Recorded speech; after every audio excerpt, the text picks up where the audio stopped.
Dawn, the face behind the minimal mom, is making headlines again, this time not just for her lifestyle choices, but for the subtle signals and awkward moments peppered throughout her latest YouTube update.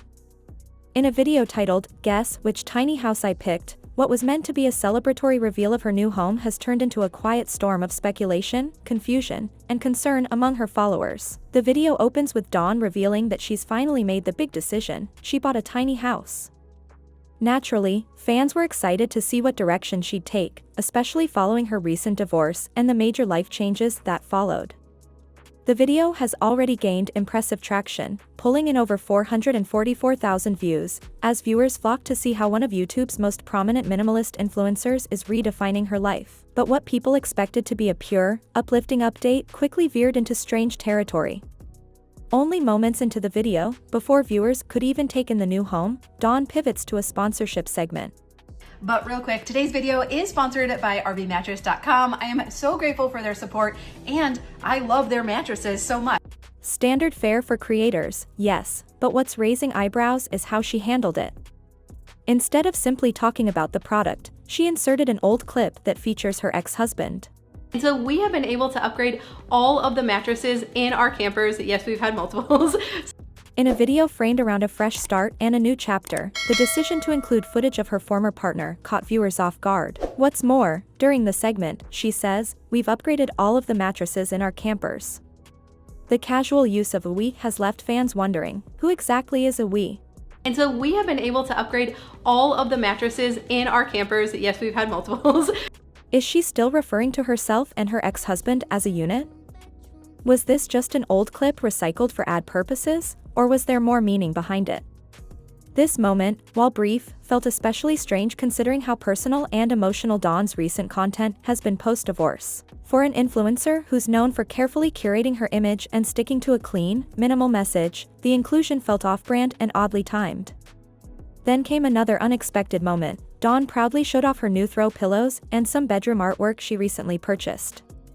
Again, this might seem minor to most, but in the minimalist world, every object counts. What raised eyebrows wasn't the purchase itself, it was how quickly she felt the need to defend it. She pauses her narrative to clarify that she hasn't bought throw pillows in over a year, quickly adding, "No apologies."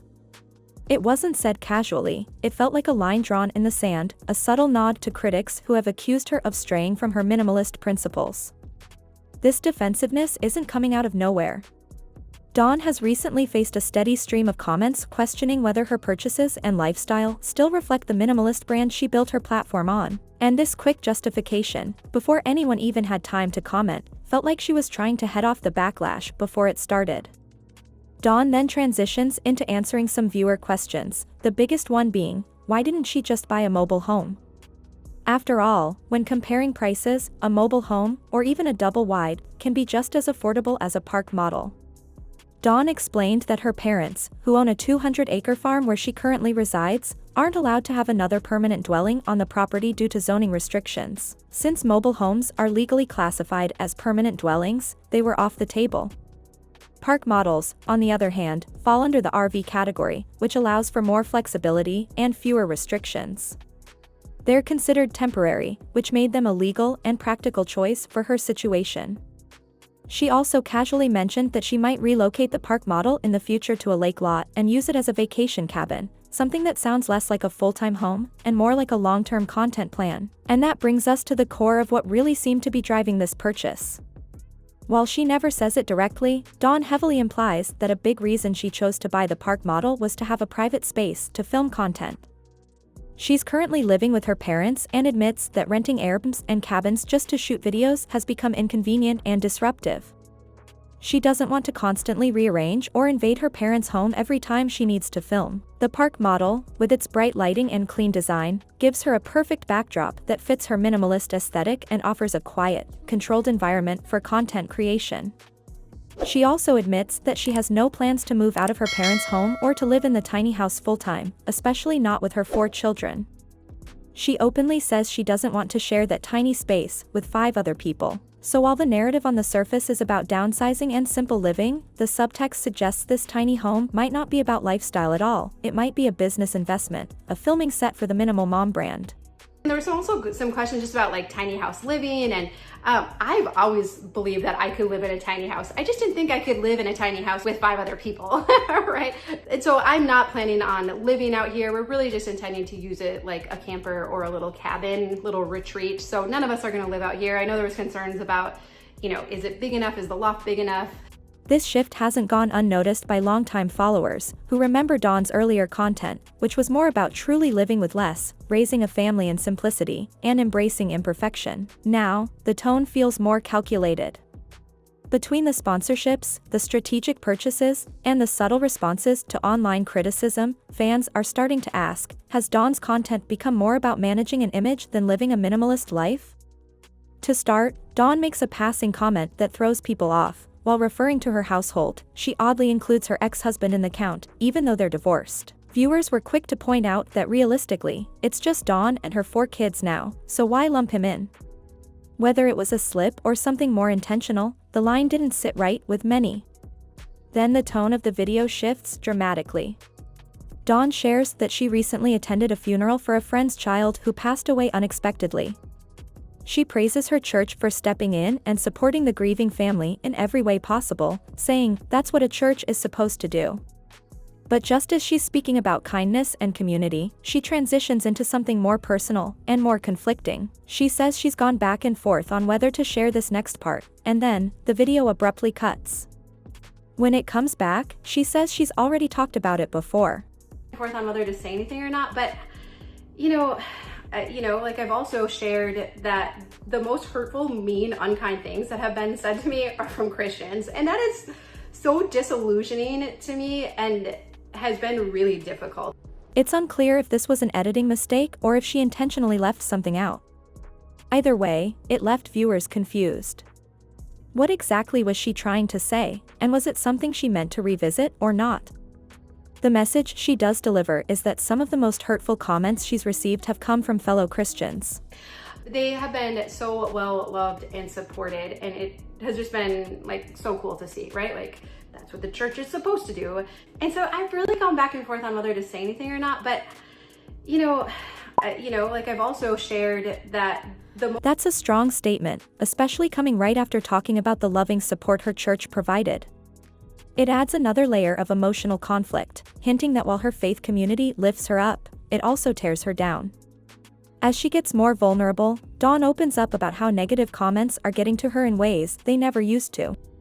She admits that now, before she even starts filming, those harsh voices are already echoing in her mind. She finds herself rehearsing, carefully choosing her words, trying to anticipate how viewers might twist or criticize her message. It's a pressure many creators know too well, especially those who've chosen to share real, messy parts of their personal lives. And that's exactly what Dawn has done. What started as a channel focused on minimalism has evolved into something much more personal. She talks about her divorce, her housing situation, her emotional highs and lows, and with that openness comes a wave of feedback, not all of it supportive. The more of herself she puts out there, the more invested people become, and the more they feel entitled to share their thoughts. I heard a quote a long time ago that said, unwanted advice is criticism.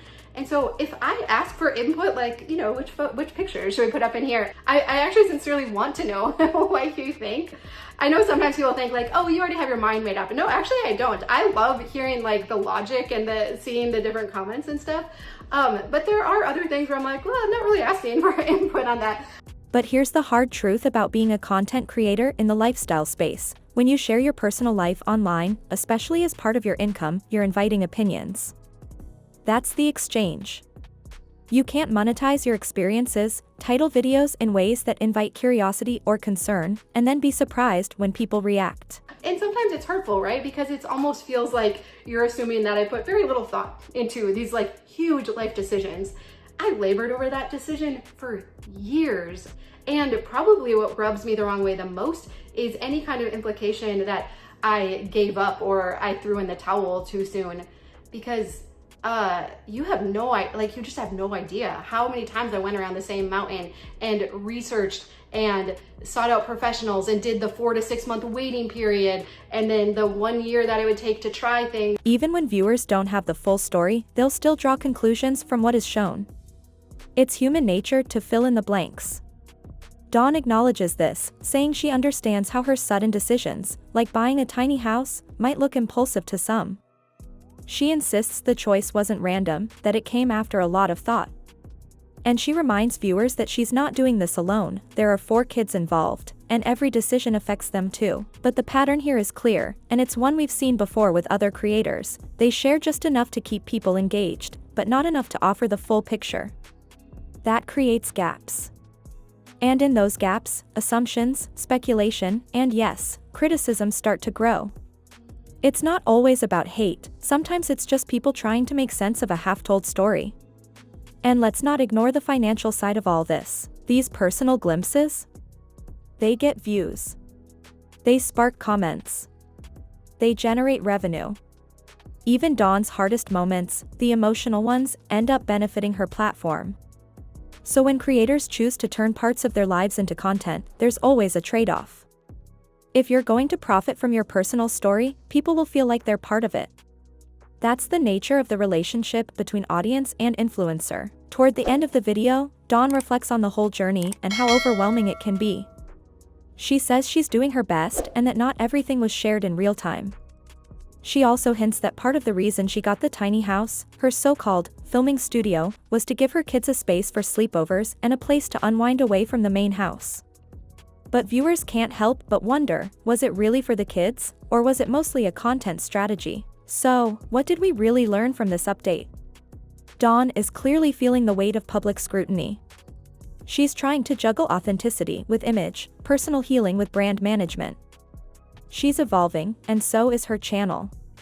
But as she drifts further from her minimalist roots, many are asking, is she still staying true to what her platform was built on, or has this become something entirely different? Let me know what you think. Is Dawn still holding on to minimalism, or has the transparency gone too far? Is she being real, or just strategic? Drop your thoughts in the comments. Thanks for watching YouTuber Headlines. Until next time.